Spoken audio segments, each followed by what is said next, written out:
this one made no sense to me. So the article stated that only 17% of E3 games were non-violent that were showed.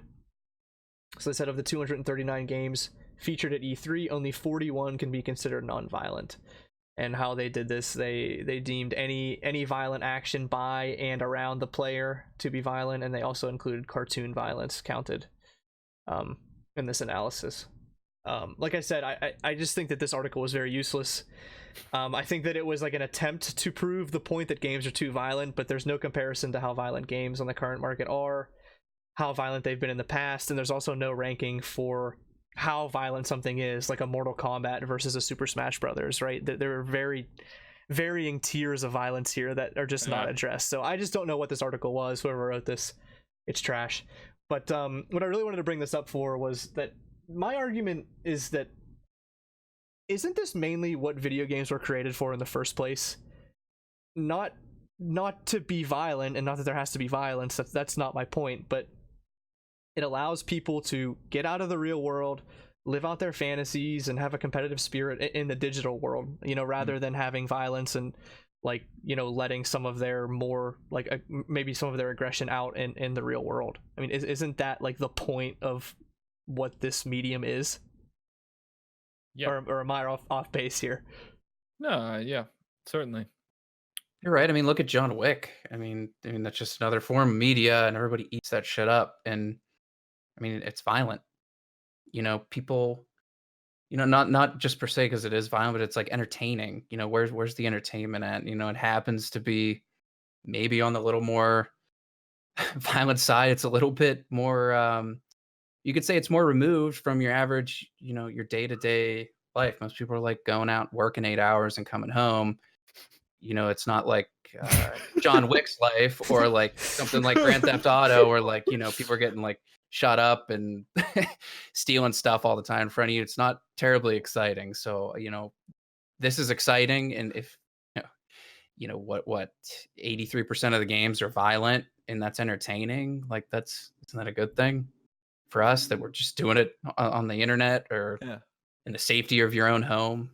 Well, I mean, this has kind of been debunked for me. I mean, yeah, what they try to say is that these games influence people to, do acts of violence and everything. It's like, no, the psychological condition of the person, that's the origin point for, their violence or their acts that they do that is not acceptable. These games, they may have a small influence, but like you have to get down to like the crux of the person's psychology, what's going on with them. I mean, it's the thing that I'm trying to say is it doesn't take normal people and make them violent or anything like that. It's been proven.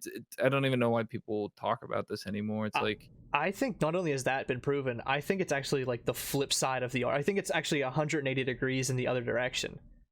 I would say that if somebody would have like a tendency or an urge to do something violent, then they could use video games as an outlet to do it there instead. I mean, that's what like sports are for. So right. That you can be competitive and be aggressive in a format with roles and where it's safe. Right? That's what video games are. Right, but then just to like not counterpoint you, but just to counterpoint the issue, like saying violence is an issue in video games.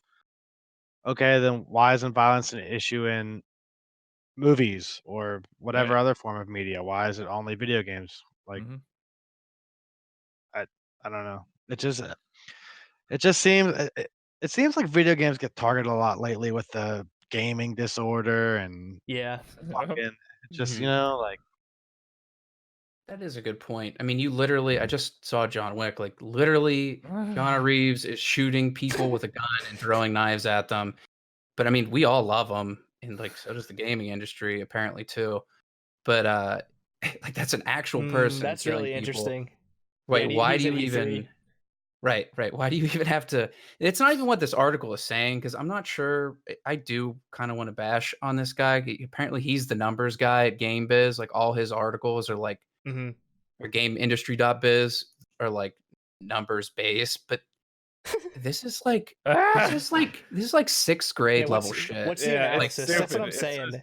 There's it's- no analysis. He just literally regurgitated the raw data from one Yeah. E3. He's not saying that like games are What? too violent, or he's not saying anything at all. It's just Yeah, there's no depth to it. He's just a numbers man. He's just punches. just Yeah, literally you can't numbers. expect him. You can't expect the numbers guy to. He's the statistics boy. he you know? just He's- can't analyze them though. I mean, his other articles seem, I mean, slightly more in depth, but he's just not really making any points here.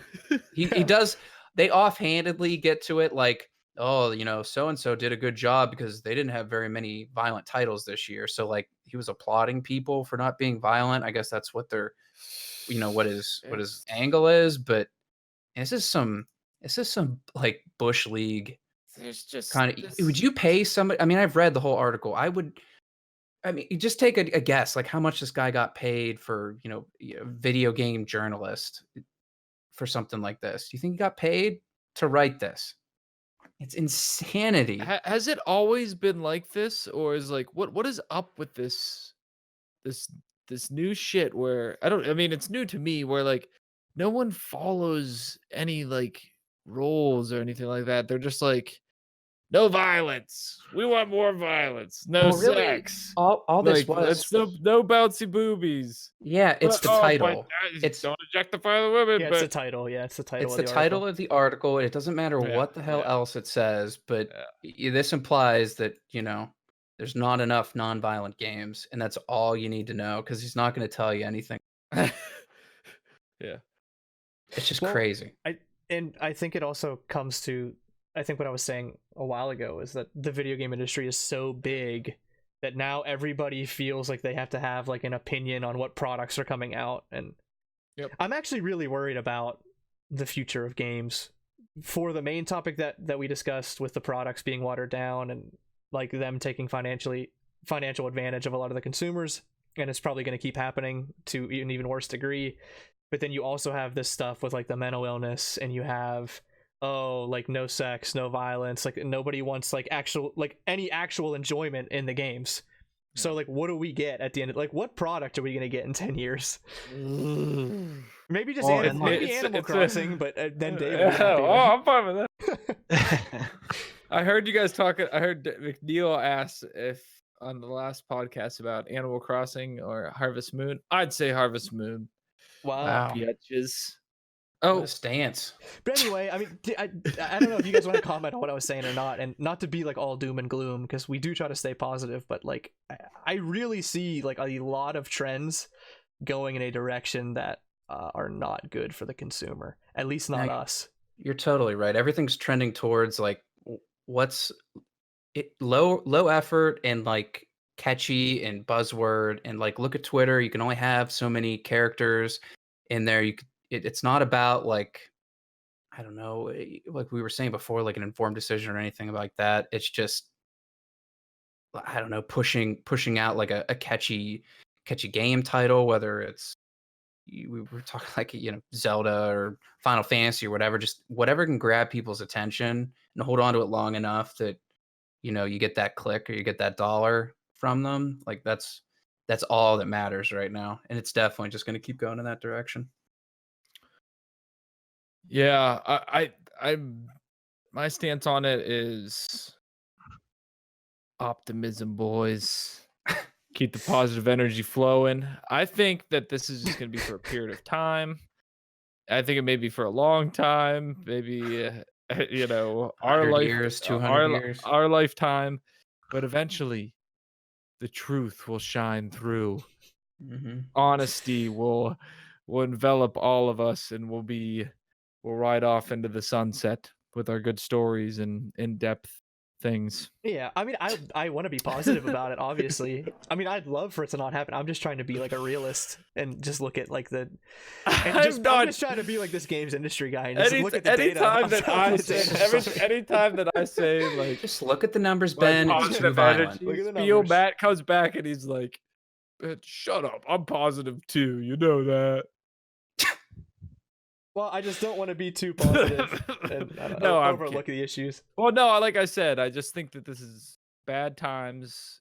Gonna be potentially even worse times, like you guys are talking about, and then we'll come back to reason. Growing pains. Mm-hmm. The night is always darkest just before the dawn. Yep. You got it.